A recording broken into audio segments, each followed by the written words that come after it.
Hello everyone, आप सभी का बहुत बहुत स्वागत है आपके अपने पारिवारिक चैनल सिंह एजुकेशन इंडिया पर। साथियों, आज आप सभी का जो ये वीडियो का टॉपिक है, आज का मेन टॉपिक है किसी भी एग्ज़ाम में हम तुक्का कैसे लगाएं।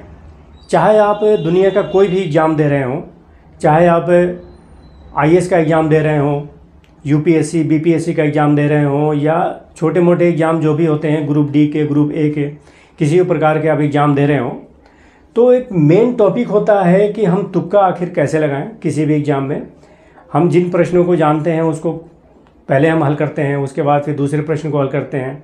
कई बार आपने देखा होगा कि बहुत ही कम बुद्धि वाले विद्यार्थी बहुत ही कम पढ़ने वाले विद्यार्थी बहुत ही अच्छे अंक को प्राप्त कर लेते हैं, और दूसरी तरफ बहुत ही मेहनत करने वाले विद्यार्थी, संघर्ष करने वाले, बहुत ही इंटेलिजेंट विद्यार्थी कम नंबर ही गेन कर पाते हैं। तो इसके पीछे मेन रीज़न क्या है, कारण क्या है, आइए समझते हैं कि तुक्के का जो मेन ट्रिक्स होता है उसको हम किस प्रकार से किसी भी एग्ज़ाम में फॉलो करेंगे, उसको किस प्रकार से हम जो है अपनाएंगे और तुक्का लगाएंगे।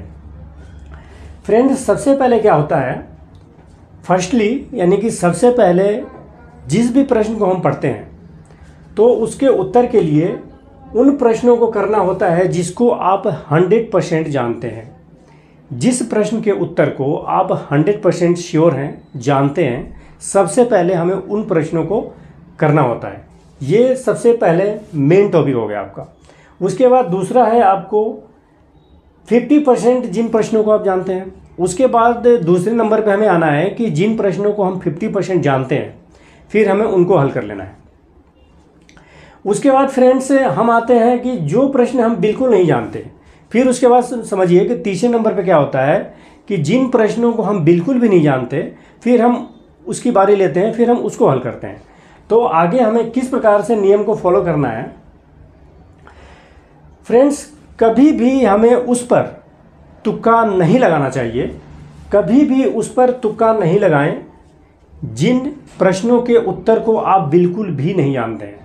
मान लीजिए कोई प्रश्न है, आप उसके उत्तर को बिल्कुल भी नहीं जानते हैं, तो उस पर आपको तुक्का लगाने की ज़रूरत नहीं है। दो आंसर में से एक को कंपेयर करना होता है। किसी भी प्रश्न को जब आप पढ़ते हैं तो उसके सीबीटी एग्ज़ाम के लिए जो है ना, उसमें आपके 4 ऑप्शन होते हैं, यानी कि एक प्रश्न के 4 उत्तर दिए होते हैं। तो सबसे पहले क्या करते हैं फ्रेंड्स कि उस प्रश्न के उत्तर में से 2 को सेलेक्ट करना होता है। सबसे पहले 2 को सेलेक्ट कीजिए। जब आप 2 आंसर को कंपेयर करते हैं, 2 आंसर को सेलेक्ट करते हैं, फिर उन 2 आंसरों में से उसमें से फिर एक को सेलेक्ट कीजिए कि इस प्रश्न का हमने 2 उत्तर जो है ना सेलेक्ट किया, हमारे दिमाग में 2 उत्तर आया। एक प्रश्न हमने पढ़ा, हमारे दिमाग में 2 उत्तर आया। अब उन दोनों उत्तरों में से भी हम एक उत्तर को सेलेक्ट करेंगे, यानी कि एक उत्तर को जो है ना 100% हम श्योर बनाएंगे, यानी कि इस प्रश्न का उत्तर इन दोनों में से ये जो एक है ये एकदम श्योर हो सकता है। तो इस प्रकार से हम उसको हल करें। उसके बाद फ्रेंड्स है हार्ड क्वेश्चन। जब भी आपके पास आता है तो हार्ड क्वेश्चन यानी कि कठिन प्रश्न जब भी आपके पास आता है तो उसमें से क्या होता है कि 2 को सेलेक्ट करें। उत्तर को जो है ना 2 को सेलेक्ट करना है।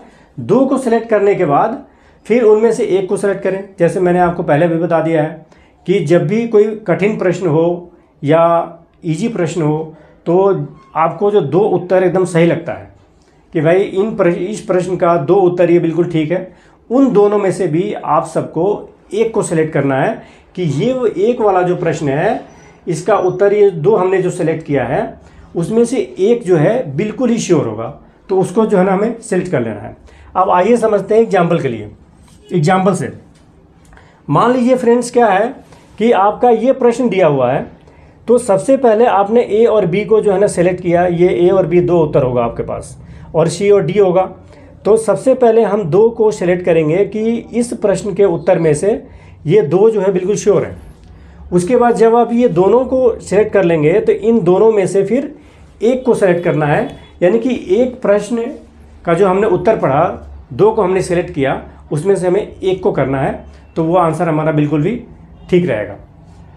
फ्रेंड्स, उसके बाद समझिए कि सभी प्रश्नों पर हम कभी भी तुक्का नहीं लगा सकते हैं। कई विद्यार्थी क्या करते हैं कि 50 प्रश्नों पे जो है ना तुक्का लगा देते हैं, तो उसमें उनको भारी नुकसान का सामना करना पड़ता है क्योंकि नेगेटिव मार्किंग बहुत ज़्यादा होती है। हमेशा किसी भी एग्ज़ाम में 8, 10, 12 क्वेश्चन पर ही आप जो है ना तुक्का लगाएं। उस पर अपने माइंड सेट करके, जिस प्रकार से मैंने अभी आपको बता दिया कि तुक्का कैसे लगाना है, एक बार मैं फिर से रिवीजन कर दे रहा हूँ। सबसे पहले उस प्रश्नों को करना होता है जिनको आप 100% जानते हैं। उसके बाद जिनको आप फिर 50% जानते हैं, फिर उनको हल करना होता है। फिर जो आप बिल्कुल नहीं जानते हैं, फिर उस पर आते हैं, उसकी बारी आती है। उसके बाद फ्रेंड्स 2 आंसर में से एक को कंपेयर करना होता है। फिर जो हमने एक को कंपेयर किया उसको जो है ना सेलेक्ट करके उसके आंसर को हमें देखना होता है, एक को सिलेक्ट करके। और ज़्यादा से ज़्यादा 8, 10, 12 क्वेश्चनों पर ही हम जो है ना तुक्का लगाएं। ज़्यादा तुक्का लगाने से क्या होता है कि इसमें आप सभी का जो है ना किसी भी विद्यार्थी का नुकसान हो सकता है। तो तुक्के के सहारे जो है ज़्यादा काम ना करें। तुक्का लगाने का ये मैंने आप सभी को एकदम बेस्ट ट्रिक बता दिया है। आप जो है ना किसी भी एग्ज़ाम में इस प्रकार से आजमा सकते हैं, तो आपके नंबर में जो है ना इंक्रीजमेंट हो सकती है, आपके नंबर की बढ़ोतरी हो सकती है। फ्रेंड्स, इस वीडियो के माध्यम से मैंने आप सभी को जो भी जानकारी कैसी लगी, आप सभी मुझे कमेंट्स करें, अपने विचारों को साझा करें। अगर आप मेरे चैनल पर नए हैं तो चैनल को सब्सक्राइब जरूर कर लें, जिससे आने वाला सभी वीडियो आप तक पहुंच सके।